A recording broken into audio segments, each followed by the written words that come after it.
Hello and welcome to the shop. A pretty common theme this time of year, holiday season, is to turn Christmas ornaments, and one of the favorites is the snowman. Well, I'm going to turn a snowman today, but I'm going to do it with a little bit of a twist. So we're going to take some of this ambrosia maple, and we're going to make a snowman stacking box. Stick around.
All right, so what I've done is I've mounted this into a chuck, and I'm going to prep this end to go into another chuck. I have the luxury of having two chucks. You can do this with one chuck. You can do this with jam chucks. You don't even have to have a chuck. You can do this with a faceplate and using jams. I do have the luxury of having two chucks, and it's a little easier. I'm going to put a tenon on this side as well, and then this section is going to be the snowman's hat. So this is going to be hollow, and it's going to fit down over a tenon on top of the snowman's head, which will be right here. That, in turn, is going to sit into the snowman's body. And I believe what I'm going to do is play a little bit of a game, and I'm going to make the head as spherical as I can. I'll make it a ball. So it'll be a ball-shaped box. You put the hat on as the lid, and then I think what I'm going to do is cup the base so that the ball sits into the base just like you would stack snowballs. I think that will be a fun little kind of a play on the theme. And then of course this will be a hollow box as well, will be the base of the snowball. This doesn't make a lot of sense right now looking at a raw piece of wood. Give me a few minutes. I need to get this down a little bit more, get the rest of the bark off. We need to treat this area here with great caution. There's an eye here, which will it'll be pretty attractive as a feature on the front of the snowman. But I've got grain going in the cross direction where this branch comes out rather than in the spindle direction. So I'm going to be switching a lot between my bowl gouge to get a good cut and good, nice, clean cut rather than tear out like I've got here. And then once we hit this round, we can really play with exactly what the proportions are and what it's going to look like. So we'll get that started.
Now, rather than take this out of the chuck and move it to the center, I'm just going to remove the chuck, put my other chuck on, and chuck the hat, hollow, shape it. First, though, let me show you a good square edge on this. It has a slight chamfer to it. We'll fix that real quick.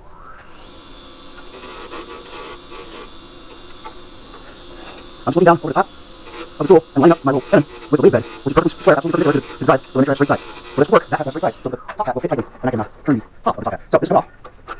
This is important. So man, doesn't have to be proportionally perfect. The amount of digits is walking around the thicker. Observing my proportions.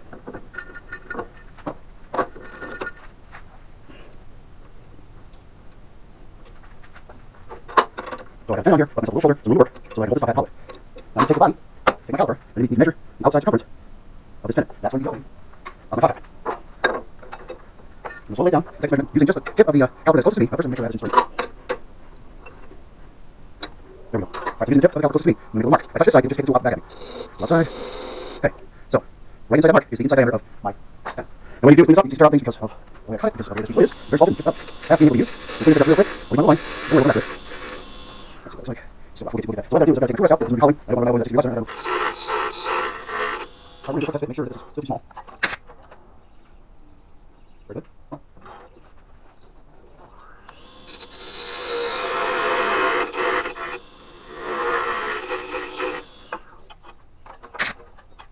There we go.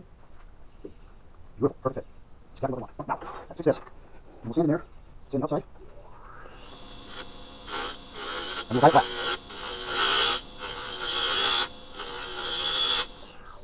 We'll set it out there. A little bit more. Really like that, sir. There, now sand the rest. I'm losing. It's getting thin enough. This is I do need to take one more pass and clean that out. There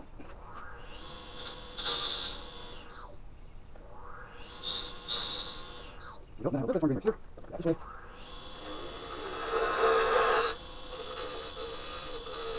Make sure you get the edge. That'll do it. So there is the top hat, which is ultimately the lid of the entire piece. So we're going to save it. And we're going to use some other dye, and we're going to dye it. Because so many top hat is black. When we start to get nice smooth cut with the tool. I don't want to get this issue because I have perfect fit. So if I see it, my always going to fit. I always work around that. I really don't want it to be hand tight when I'm also good with it, but I need to get the hand tight for now. So I'm just going to put it in there, focus on it, super apart, and the other one is going to get another 25 pressure.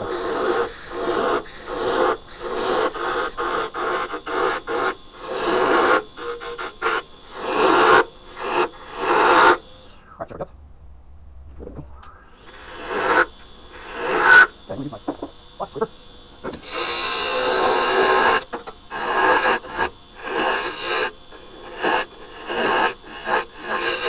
And we're going to the tool, get it straight cut in here. So back this up a little bit, inside a little bit of space.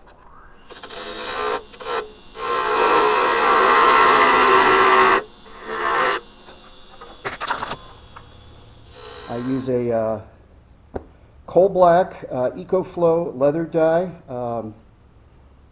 And this is a vegetable-based dye. And it works very, very well for wood. For woods like this soft silver maple, it works very well. It doesn't dye cherry very well, or darker woods, but for maples, ash, open-grained woods, softer maple, silver maple, it wouldn't probably work very well on hard maple. It does do pretty well. Cherry barely takes it at all. Cherry's a lost cause with this particular dye. I'd probably have to find a wood stain. So again, I'm still in the sanding process, but I'm going to start adding my black dye now.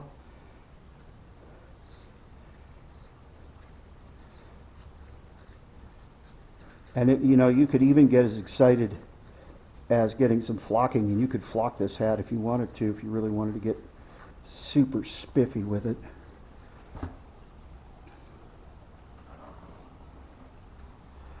Get the dye in the corners. And the reason I'm doing it now is because I'm going to sand this and half the dye is going to come off. So then I'm going to hit it again. That way we make sure we have a good black top hat.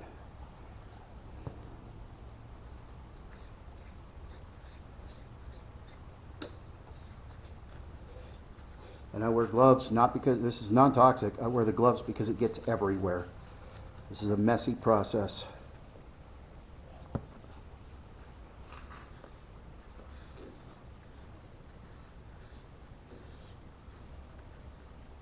Looks good though. I like this particular dye, the coal black color, because it is a very deep, non-reflective black. I like that. For the things I use it for, it's a very effective tint. All right, we're going to use the air compressor and dry that a little. Now that obviously, I just sanded at 220, so that also is raising the grain. So when I sand at 320, I will end up with a better finish. Look at what a nice matte black that is. So we're going to sand this at 320 now, and I think that's it. I want to keep it matte. I don't want it shiny, so I think I'm just going to sand it at 320 and re-dye it. I think that's all I need. 320.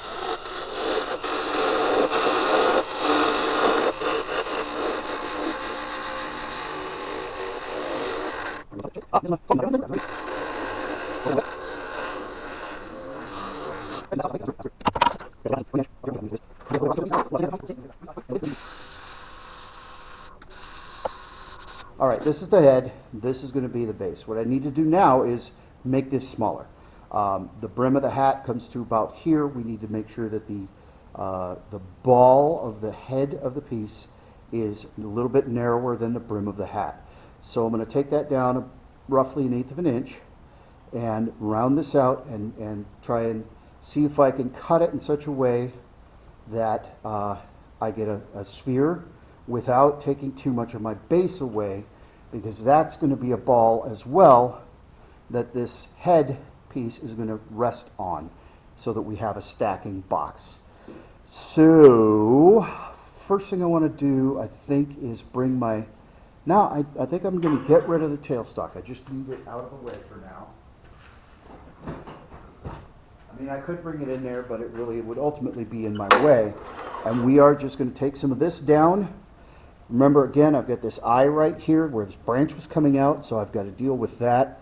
And, you know, we may have some more holes like we did in the top. That's okay. We'll use that. It'll be part of the design. It's part of the, I mean, this is a wooden snowman, so that keeps it rustic. So we're not going to fuss too much about that. But we do need to clear this off, take this down a little, get it rounder, and then hollow it.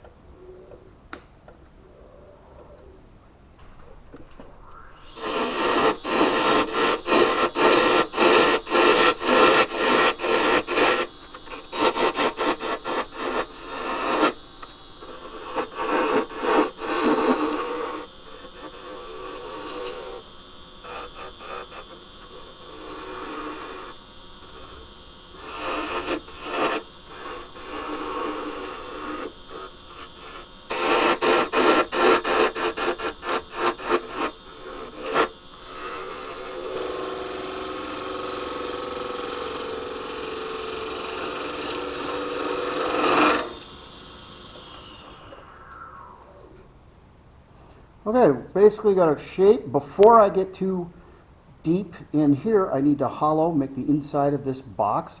I'm going to take a little bit off the top edge here, clean this lip up a little bit, and then we will get the swan neck hollowing tool and get in there.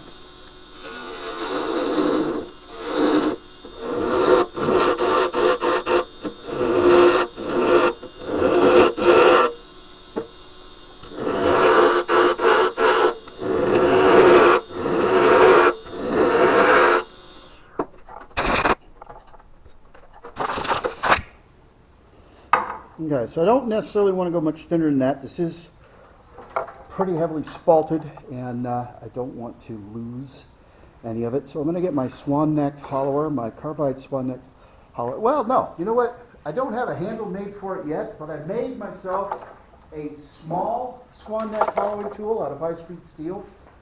And I think this is a perfect application for it. It doesn't have a handle, but it's big enough that I can just hold it myself. And I promised in my last YouTube video that I'd share a little bit about this, and I forgot. But here it is. This is high-speed steel. I've got a nice burr here, and this was made for hollowing things this size. So I'm going to use it without a handle.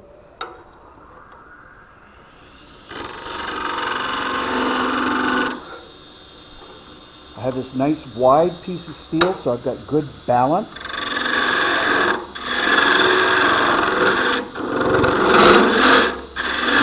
Scraper.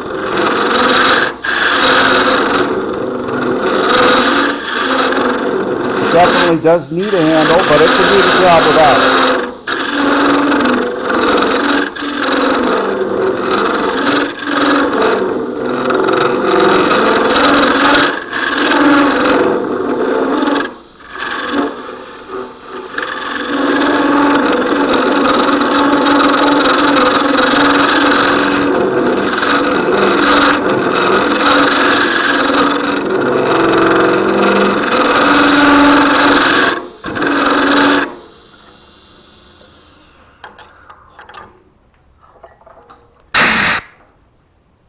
That's doing pretty good. Now, the reason I made this is because it's smaller than the big carbide piece, but this is big enough that I can probably use the carbide. Again, this still needs a handle, and I can feel that it's affecting my ability to cut with it, so we'll use the carbide. But I did want to share that because I promised in the last video I would, and probably forgot in the editing. Which is one of my biggest complaints about using carbide, is that you end up way off the tool rest and you lose your mechanical advantage. You end up with no leverage, and that's when you get catches that are painful. A little bit high. Right, so we're being gentle. We're not forcing this out. We're not being terribly aggressive.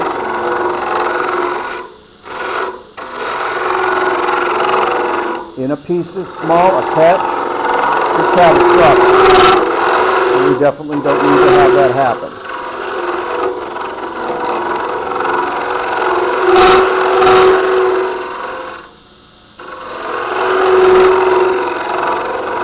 Carbide is a scraper as well. This is scraping, not cutting or slicing.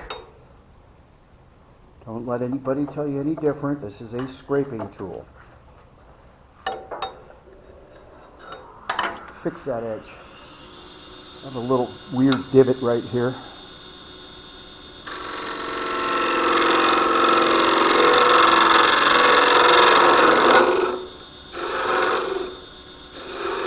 I want a nice clean neck.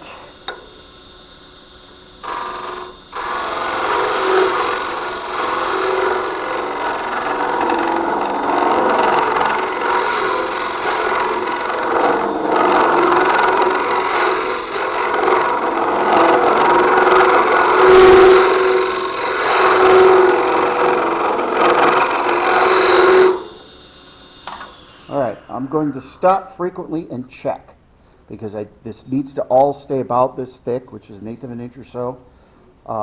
So I'm going to make sure that I'm not going past that.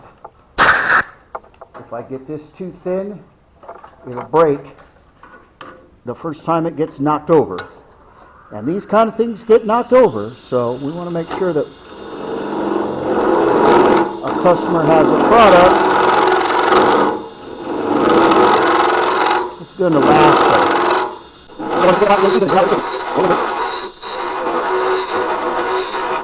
So we're going to stop checking. Make sure we have the ball thing is in shape. Yeah, not quite enough. Probably. Again, like that. That's a little rounded. And brake scraper. And then we'll see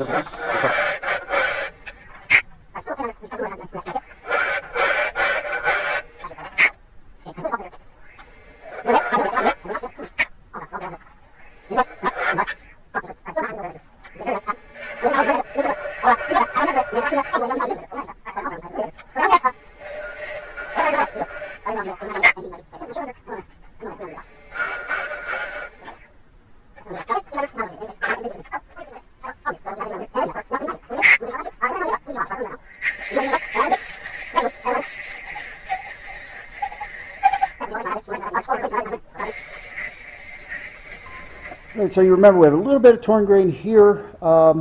that we weren't really worried about before. Now's the time to worry about it. Got a good jam here. So we're just going to take a real light pass with our 3/8" spindle gouge and clean that up. Cut up. Bring the handle of the gouge around to turn that corner. Keep that little edge cutting. Very nice light. And that torn grain is gone. We're going to come back this direction. Very light. Nice. Smooth pass as we go around the ball.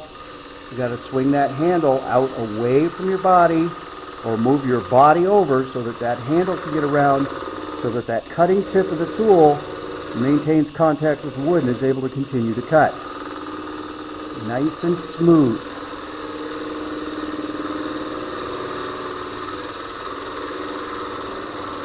Keep swinging the handle so that the tip follows the cut around.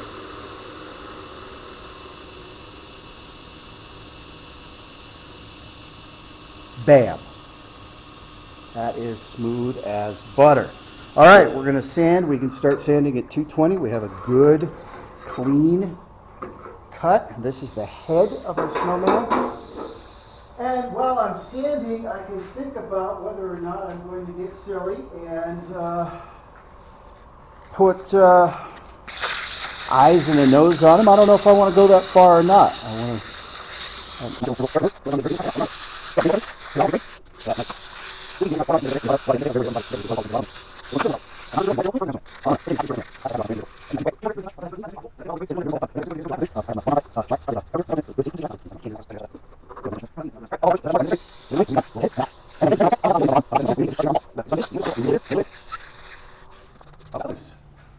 That looks nice. Okay.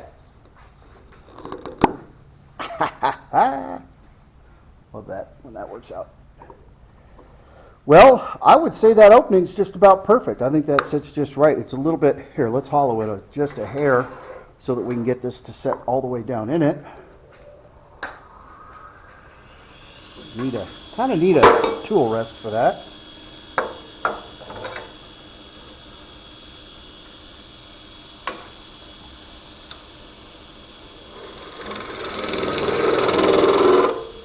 It's just a drill and pull technique. Turn your tool about 45 degrees. Push it straight into the center. Then push the handle away from your body, pulling the cutting edge towards the outside edge. Simple technique, very effective.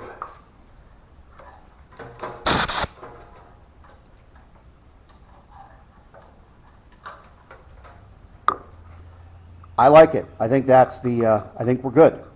So we're simply going to turn the ball of the body, and that's the edge. That's the top corner or top edge of the ball of the body. So let's do it.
Okay, see, we are sanded to 320, and that's really all the more sanding I really want to do.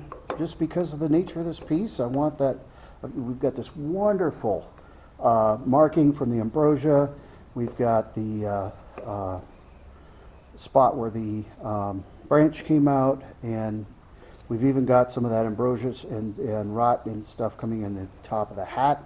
And it all just works together, and I really like the way it looks. So I'm really not trying to make it super shiny or anything. I'm going to coat it with one coat of shellac just to seal it. But that's it. This is not a very complex project. It doesn't need to be, because we've got just this wonderful figure going on in this wood, and that speaks for everything. I'm not going to put eyes. I'm not going to put a nose. I like the grain of the wood. I want the grain of the wood to speak in this piece. Now, if I was using poplar for this, just plain old boring poplar, then yeah, I probably would get some eyes and a nose and do some painting maybe, but that's not what this piece needs, not at all. What this piece does need, however, is to go on a jam chuck,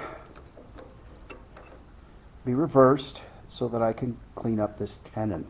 I wish it was big enough that I could just put it on the chuck and open the chuck jaws, but this crack goes all the way through, so if I did that, I would just blow it up. So what we're going to do is we're going to slip fit a jam, bring the tailstock up, clean this up, finish our piece.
Well, here you have it. It is a little lidded box stacked on another box. The snowman's head is the lid for the snowman's body, and the snowman's hat is the lid for the whole setup.